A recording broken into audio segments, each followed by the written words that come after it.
It's safe to say that Hafren Forest is definitely one of the UK's best hidden gems. I kept seeing this place come up on TikTok and other social media reels, and I thought, you know what, it's just an hour down the road, I'm gonna go check it out.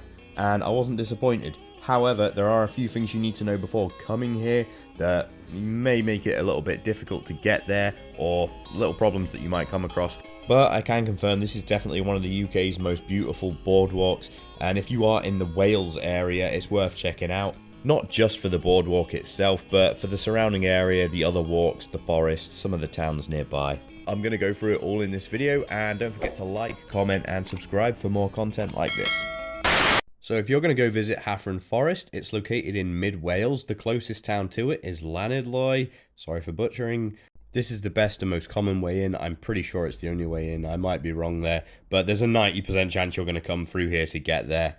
And this town's great if you want to get a spot of lunch, or, you know, they got like a Subway, a few pubs and sandwich places and whatnot. So as you come into Hafren Forest, there's a long B road that basically goes there. It's very scenic, as you'll see from some of these shots. It's nice. It really is. The only problem is it's a B road, and if you come across other traffic, you are going to have to stop. You're going to have to pull in and let each other pass. Going in, we didn't have this trouble at all, but coming out, it was a nightmare. We'll get to that in a bit. And this B road goes on for a while. It's about 25 to 30 minutes. However, at the end of it is Hafren Forest car park. Now, as far as car parking here goes, this is another thing that is going to be a bit of a pain. We got there, we had to wait for a space. It's not a big car park at all. And when we were leaving the car park, we had a queue of people waiting for spaces. So just bear that in mind. When you get to Hafren Forest, you'll notice there are multiple trails you can go on. Some of these are 2-hour hikes, some of them are 4 hours. They go to different waterfalls. But we're just going to focus on the boardwalk trail in this video, which is roughly a half-hour walk, maybe a bit shorter if you're a faster walker. Nevertheless, let's get to the boardwalk itself. So this is the Cascades Trail. This boardwalk goes up the side of the river and eventually leads to some waterfalls called the Cascades. They're not huge, but they are pleasant to look at, as you can see from the footage here.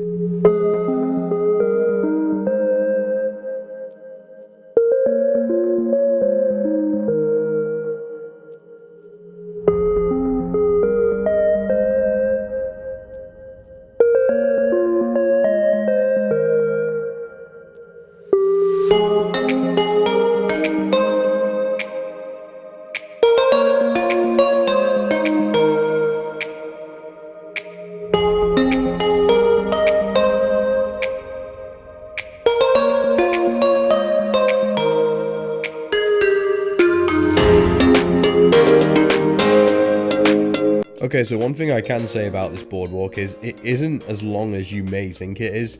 If you're expecting a really long boardwalk that goes on for about half an hour, this isn't that. It's about 5 minutes of walking, maybe 10 if you go slowly.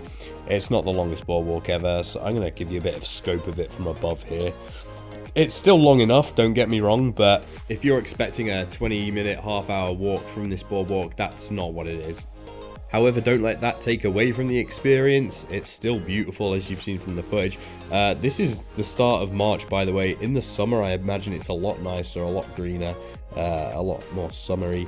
And I imagine it's also probably a lot busier. So I would recommend trying to come here on a weekday if possible. As you can see, we were quite lucky. The boardwalk's practically empty in this footage. We got here at the right time of day, around about 11 to 12 a.m. we were here. So let that be a guide to you, perhaps. A lot of people were coming back from other walks on other trails. I think that's what a lot of people go here for. They don't just come for the Cascades boardwalk, they go on a lot of the other trails as well, so something to bear in mind. So once you reach the end of the boardwalk, you have one of two options. You can either carry on and go through to the other trails. There's multiple trails that go up to other waterfalls. One goes to the start of the River Wye. The other is, I can't remember, I think it's just called Hafren Falls. Or your alternative is to go on the loop. So you'll basically loop back round to the car park via the forest that runs parallel to the boardwalk. And I'd just like to say this is just as nice. It's just as scenic. You really get to take in some of the forest. We were the only people on this trail. We had it to ourselves, so that made it nice and peaceful, nice and quiet. And you can see here we had a nice time taking it all in and enjoying it. And I can only recommend coming to Hafren Forest to do this walk, unless of course you want to do this walk here, which is 210 miles. You might need camping equipment for that one. The only other thing really left to show you is my reaction to leaving Hafren Forest. Here it is. Alright, as pleasant as the roads coming into Hafren are, and scenic coming out is a nightmare. How many times have we had to pull over and stop to let other people pass? Is ridiculous. Lost the car out. Yeah, it's double digits. This place is quite busy, so if you are coming, bear that in mind. It's a B road, and there's a lot of messing around with other traffic coming your way. It's a pain, total pain in the ass. Other than that, I recommend coming to Hafren Forest, of course, and like, comment, and subscribe for more content. Thanks for watching.